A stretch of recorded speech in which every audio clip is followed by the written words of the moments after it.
بسم الله الرحمن الرحیم. که چیرته زه یو راپور ولرم، مثلا راپور وي، کتابي، چپټري، هر شی چې موږ جوړوو،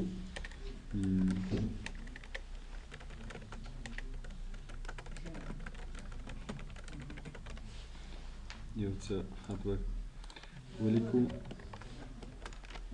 کاپي پیسټ به یې کړو، یو صفحه به ولم، یو درې څلور صفحې به راولو، کنټرول انټر به ووهو چې یو څو صفحې راشي. اوس زه غواړم چې د دو راپور چې ما جوړ کړی دی د دې په سر کې یا مثلا عنوان ولیکم یا بعضې لوګو شیان ور واچوم تر څو د ټولو صفحو په سر کې راشي.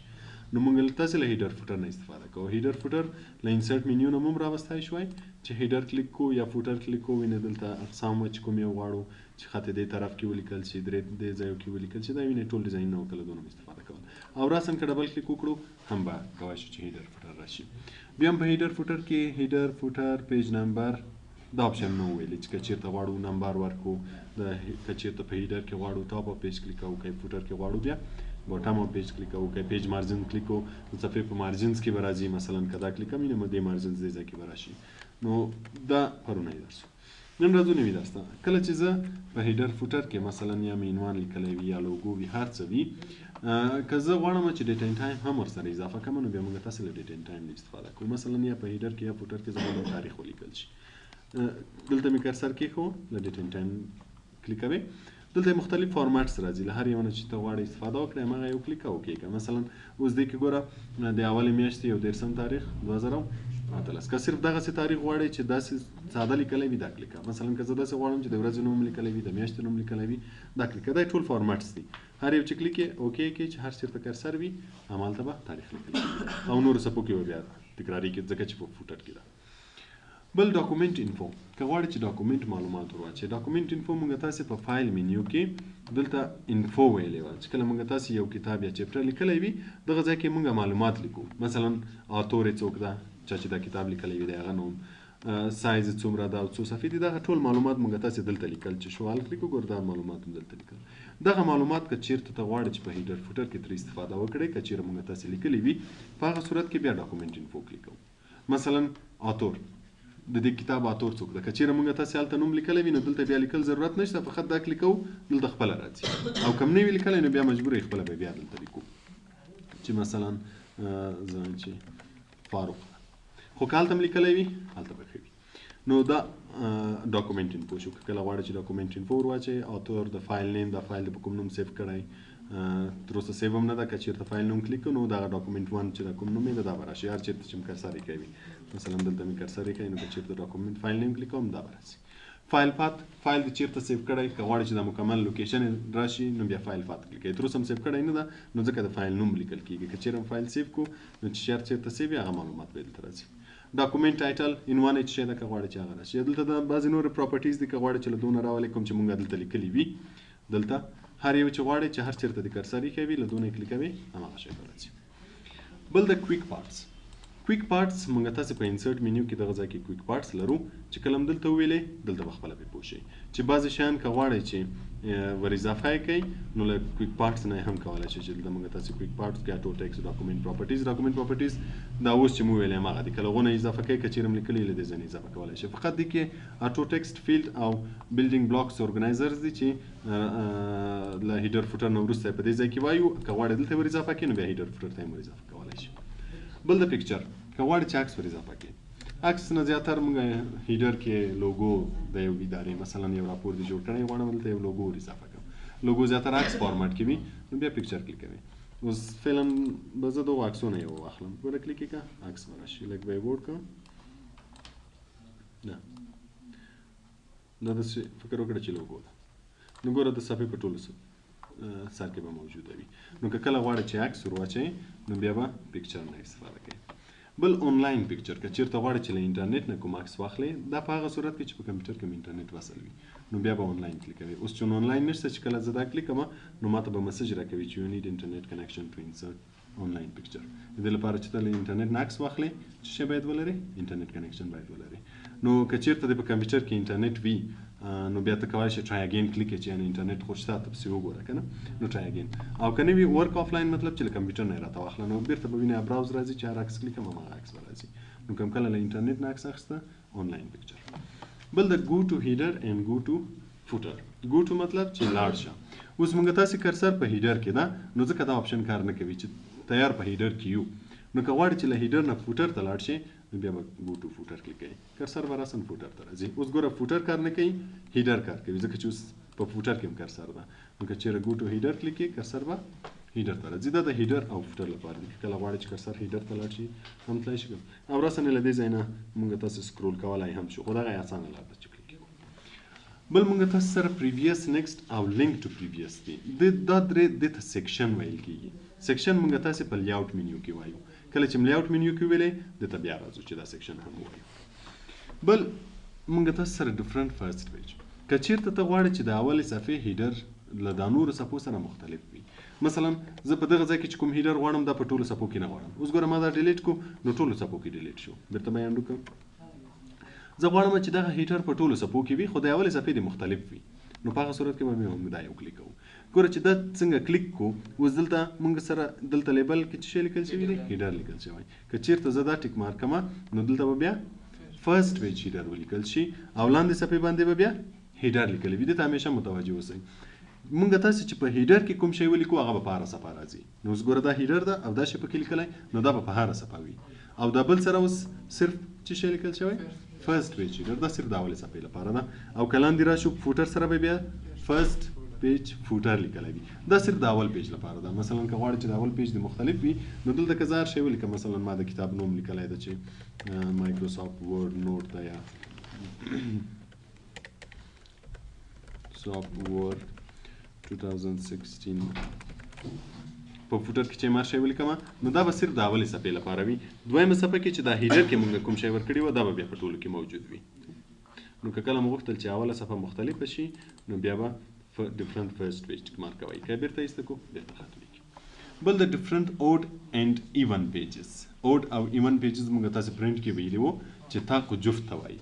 نو که چېرې ډیفرنٹ اوډ اینډ ایون کلیک کړم بیا تا خو جفت راته مختلفېږي. اوس ګوره دلته موږ سره اوډ پیج هیډر ولیکل شو. اوډ معنا تاق. اوس په تاق صفحې باندې چې زه کوم شی لیکم دا صرف په تاق صفحو باندې راځي. اوس مثلا ما دلته دا عنوان یا دا عکس لیکل کړی ده نو اوس ګوره دویمه صفحه کې نشته ځکه چې د دویمې صفحې هیډر څه شی ده؟ ایون پیج ده. دلته چې زه هر شی ولیکم هغه په ایون باندې راځي. مثلا زه به اوس فعلا ایون پیج ولیکم چې یعنې دا دویمه صفحه ده ایون. اوس ګوره درېیمې ته چې لاړ شو بیا دا شی ده. څلورمې ته چې لاړ شو تاق جدا جفت جدا. نو که کله غواړئ چې تاق او جفت جدا شي په هغه صورت کې به ډیفرنٹ اوډ اینډ ایون کلیک کوئ. بل د شو ډاکومنټ ټیکسټ. شو ډاکومنټ ټیکسټ څه کار کوي؟ موږ تاسې اوله ورځ هیډر فوټر کې ویل چې کله موږ تاسې هیډر فوټر کې خط لیکو دا د صفحې خط خیره معلومیږي او چې کله موږ تاسې صفحې کې خط لیکو بیا د هیډر فوټر خط خیره معلومیږي. ولې؟ چې موږ تاسې فرق وکړای شو. یعنی چې زه هیډر فوټر کې خط لیکم ما ته معلوم شي چې دغه د صفحې خط ده، دا هیډر فوټر نه ده. یعنی زه هیډر فوټر کې کرسر هر څومره لاندې راوستی شم خط لیکای شم. نو که چېرته ټول یو رنګ کې وي بیا به سړی لږ کنفیوزه وي چې آیا دا د صفحې خط ده که د هیډر فوټر خط ده. نو په دې خاطر چې کله موږ تاسې هیډر فوټر کې خط لیکو دا خط خیره ښکاري او کله چې په صفحه کې خط لیکو بیا دا خط خیره ښکاري. خو که کله پرنټ اوس که زه راسم پرنټ لپاره پرنټ پریویو کې وګورم نو وګورئ د دواړو رنګ به یو شی وي. یو شی ده که نه؟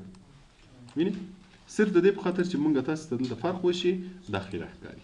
خو که کله ته وایې چې زه په هیډر فوټر کې خط لیکم دا شی ښکاره نه شي نو بیا دا ټیک مارک ایسته کوئ.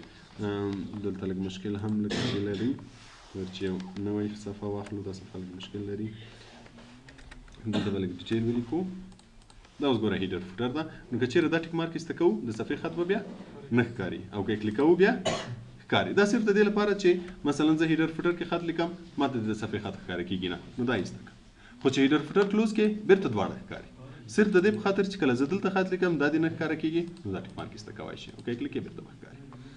بل پکې هیډر او فوټر مارجنز دي. کله چې موږ تاسې هیډر او فوټر لیکو اوس ګوره دا له صفحې له سر نه څومره فاصله ولري. دې ځای نه موږ تاسې ډایرکټ دا فاصله زیاتولی هم شو او کمولی هم شو چې دا هیډر فوټر لاندې راشي یا دغه هیډر نه چې دا خط ده دا لږ لاندې راشي. دې ځای نه هم فاصله زیاتولی شو له دې ځای نه هم کولی شي. اوس ګوره زه دا بیرته کموم هیډر بیرته بار راځي که یې زیاتوم بیرته لاندې راځي.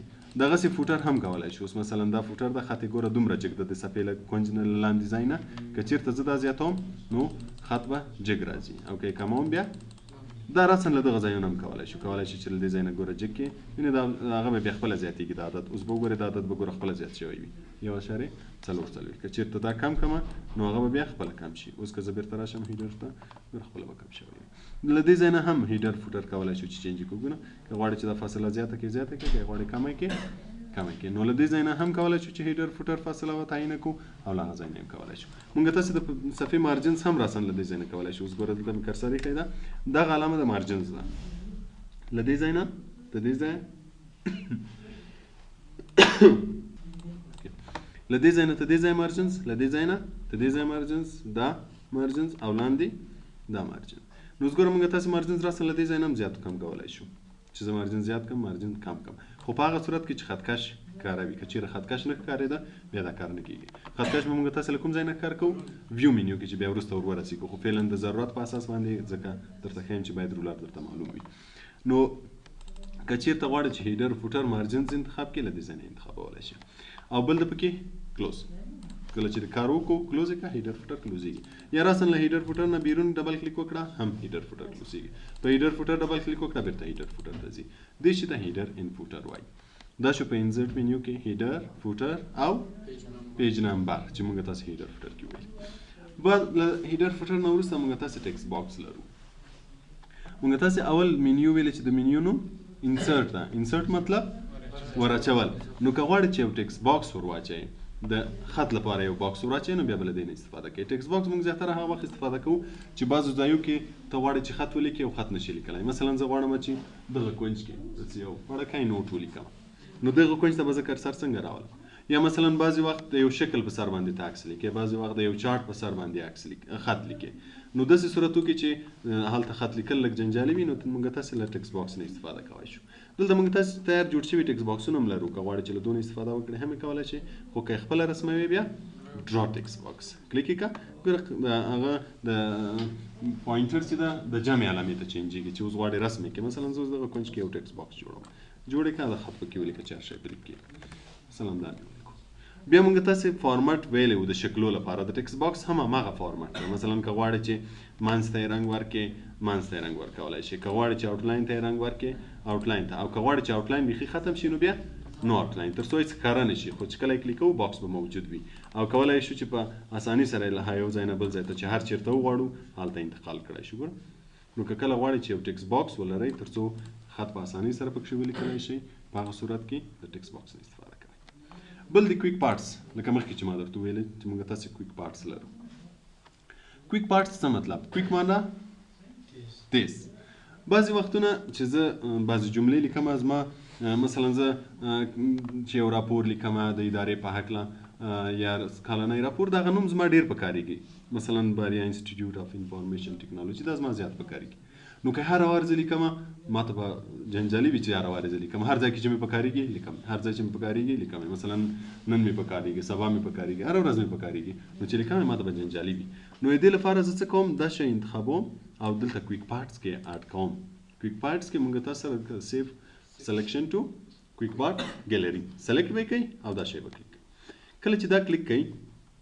دلته کولی شي چې نوم ورکړي چې په کوم نوم باندې چې آینده کې ته دا نوم کلیک کړې دغه خط درته راشي هلته چې هر شی تاسې لیکئ دلته ګیلري ده په کوم ځای کې غواړئ کولی شي اټو ټیکسټ کې هم راولئ او کولی شي کویک پارټ دا ټول ځایونه دي خو اول به زه همدا کویک پارټس کلیک کړم چې همدلته راشي کټګري به یې جنرل کلیک کړو او دا به زه وکړم اوس ګوره چې زه هر ځای کې کرسر ږدم مثلا دغه ځای کې زما دا نوم په کارېږي کرسر به ږدم دلته ګوره دا شی به خپله موجود وي وینئ چې کلیک یې کړم خپله به لیکل کېږي ما ته به د دې ضرورت نه وي چې هره وارې زه دوباره ولیکم هر چېرته چې مې په کار وي فقط کرسر کېږده دا شی کلیک کړه همالته به راشي اوس ګوره موږ تاسو سره دلته کویک پارټس کې بیا اټو ټیکسټ شته وینئ اټو ټیکسټ دغه ځای کې هم که غواړې چې په دغه شي کې اډ شي په دغه لیست کې راشي ګوره که صرف کویک پارټس کې کو دلته راځي او که غواړې چې دغه لیست کې راشي نو بیا چې خط انتخاب کړی مثلا زه دا خط دوباره بیا انتخابوم په یو بل نوم باندې بیا راځم دلته سیف سلیکشن او دا ورې ورته وایم چې په کوم ځای کې دې راشي په اټو ټیکسټ کې بیا به هغه لیست کې راشي نو اوس که زه دا اوکې کوم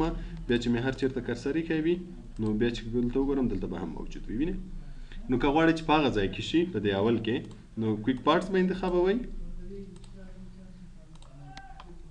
کویک پارټس به انتخابوئ او که غواړئ چې اټو ټیکسټ ته لاړ شي آټو ټیکس بعضې نور ځایونه دي که غواړئ چې هغو ته لاړ شي بیا به دغه نه استفاده کوو. اوس مثلا که غواړئ چې یو هیډر فوټر ډیزاین دې جوړ کړی وي، مثلا دغه ډیزاین زه غواړم چې سیو شي. کوم ځای کې سیو شي؟ د هیډر فوټر ډیزاین کې. ګوره دلته موږ تاسې د هیډر لپاره بعضې ډیزاینونه درلودله، وینئ.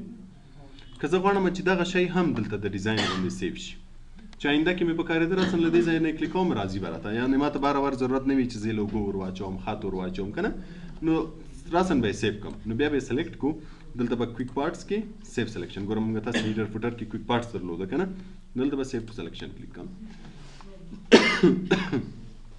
نوم چې هر شی ورکوئ دلته به انتخاب کړم چې دا باید په کوم ځای کې راشي، د هیډر په ډیزاین کې باید راشي یا د فوټر په ډیزاین کې راشي. مثلا زه هم د هیډر په ډیزاین کې راشي. په کوم نامه باندې؟ دلته چې هر نوم ته ورکوئ. نو چې کله زه دا اوکې کړم، بیا چې ما آینده کې مې د دغه ډیزاین ضرورت شي، فقط کرسر به ږدم، دلته به هیډر فوټر کې وګورئ، دلته به ګوره هغه ډیزاین موجود وي، د کوم نوم په نامه، کوم نوم چې موږ ورته انتخاب کړی. زه به دا کلیک کوم، هغه به راسن راته راځي. دغه شي ته کویک پارټس وایي. بعضې شیان موږ کویک پارټس کې د دې په خاطر سیو کوو چې موږ ته اساني شي آینده کې، چې هر وخت هم په کار وي، هر ځای کې هم په کار وي، فقط یو کلیک کوو به هماغه ډیزاین هماغه شی به راته راځي. دا استاده د یو فایل لپاره او که د نورو فایلو ته هم بیا کار ورکوي؟ ټولو فایلو ته کار ورکوي. دا په دې کمپیوټر کې در سره سیو شو.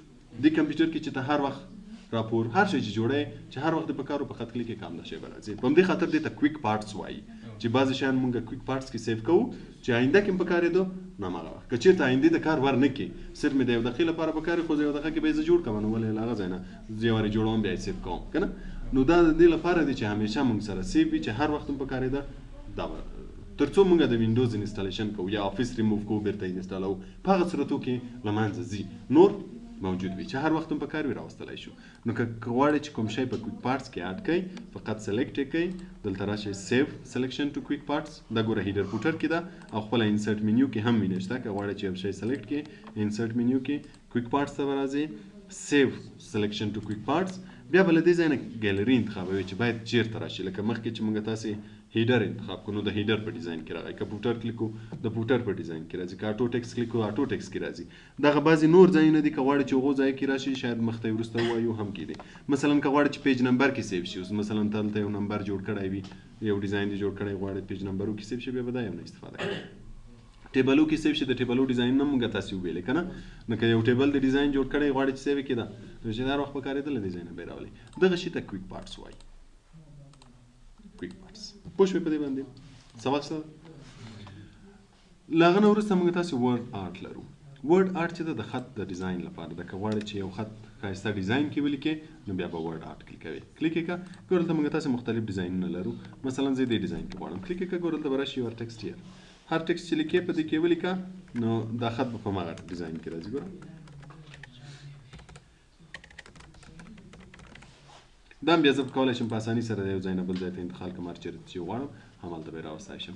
نو دې ته ورډ آرټ وایي. که کله غواړئ چې یو خط ښایسته ډیزاین کې ولیکئ، بیا به ورډ آرټ استفاده کوئ.